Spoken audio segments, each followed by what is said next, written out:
হাতে যখন থাকে খুবই অল্প সময় তখন আমি দিদিকে এইভাবেই এই টিফিনটা করে দিই। তার জন্য আমি দেখো আলুগুলোকে কেটে নিয়েছি এরকম লম্বা লম্বা করে, আর এইগুলোকে অল্প একটু জলে তাড়াতাড়ি করে ফুটিয়ে নিচ্ছি।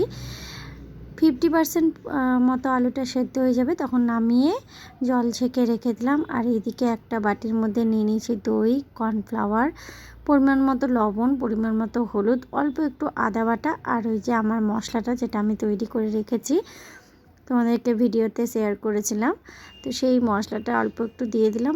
আর একটু জল দিয়ে ভালো করে ব্যাটারটা গুলে নিয়েছি। আর এইবারে দেখো আলুগুলোকে ভালোভাবে ব্যাটারের মধ্যে ডুবিয়ে ডুবিয়ে আমি ফ্রাই করে নিচ্ছি। তো ব্যাস এইভাবে উল্টে পাল্টে ফ্রাই করে নিলেই আমার তৈরি হয়ে যাবে চটজলদি একটা টিফিন রেসিপি, যেটা তোমরা বাচ্চাদেরকে এমনি বিকেলে স্ন্যাক্সেও দিতে পারো। খুবই ভালো হয় এটা খেতে, আর বেশ মুচমুচে হয় বলে বাচ্চারা খুব এনজয় করে এই জিনিসটা খায়।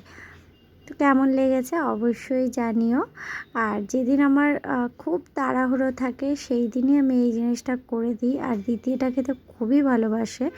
তো যাই হোক, চলো আজকের মতো এখানেই শেষ করছি। একদম ছোট্ট একটা রেসিপি নিয়ে আসলাম। তো টাটা।